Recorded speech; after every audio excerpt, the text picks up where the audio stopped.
So, with this book, so this book is coming out this week, and I'm Yeah. excited for people to be able to get their hands on it.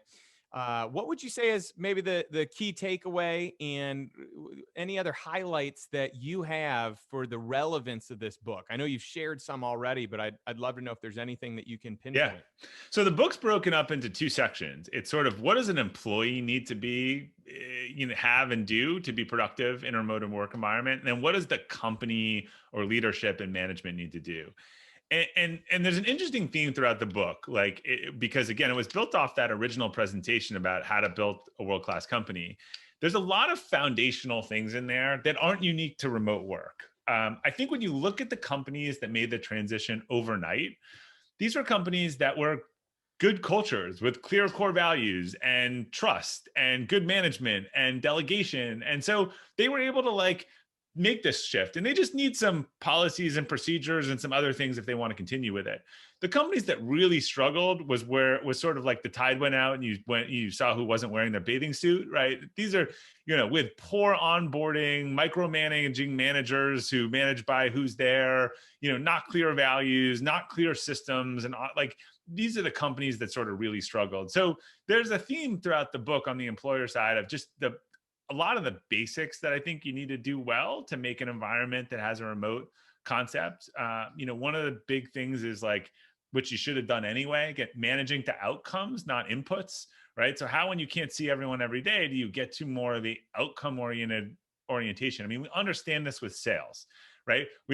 You have two salespeople, Justin, and they call in. The first salesperson says, "Hey, Justin, I made 100 calls today. I sent 400 emails. What'd you sell? $500. Second person says, "Hey, Justin, I made 10 calls today. I sent 10 emails. What'd you sell? $5,000. There's no way that you like the first salesperson better than the second salesperson, right? That's The right. outcomes are pretty clear in sales, that we don't value you might dive in if the person's not selling anything and make sure they're making the calls, but you don't value calls, you value sales.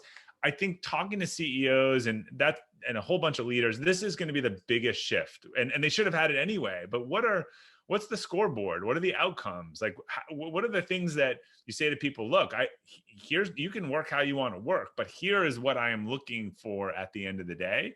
And frankly, that's a better way to manage than managing people by how many hours you see them in your desk at the seat, because there are companies literally that are repeating that mistake online. They are installing spy software that they're asking managers to go through logs, and the employees are going on Amazon and buying mouse movers. And if this is your company, it's a zero-sum game. This is not a good company of high trust and productivity if you're monitoring employees' keystrokes and then they're trying to figure out how to get away from that. That's right. And so, there are a few different levels of this I'd love to dive into, because so number one is you want to be careful that you're not working for a company that's going to fully micromanage to the point of surveillance and privacy breaches and all that. You don't want that.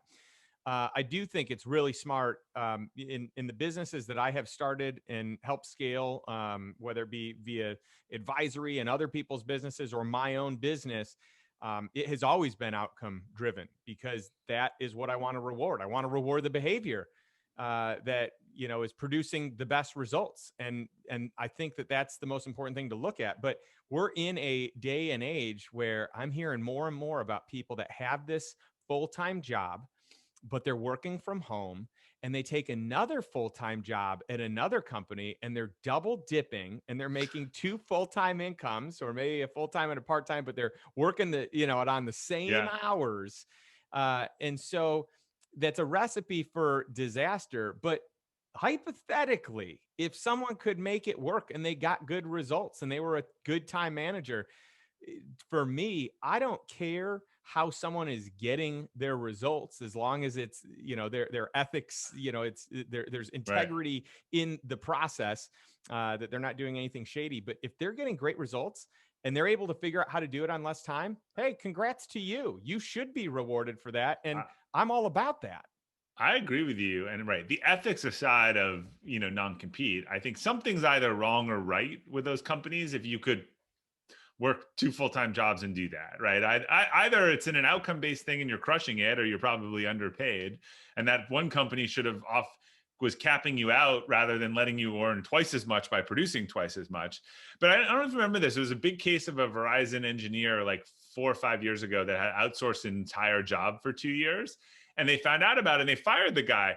I would have gone in and been like, show us how you did this. We should what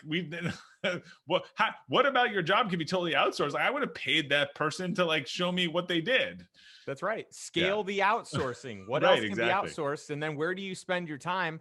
Okay, well, this is pretty smart. Maybe we should actually focus. One of the things I always would talk about with my teams, my employees, my independent contractors as we're scaling is it's Pareto's principle. It's the 20-80, right? So 20% of your activities produces 80% of your results. So what are those activities? And then how do you make sure that you are spending time in the highest income generating or income producing, revenue producing activities? And I would always, share with my teams, like, figure out the type of work that you're doing. Is this $10 an hour work? Is this $25 an hour work? Is this $500 an hour work? Because you really do want to be doing the highest earning work.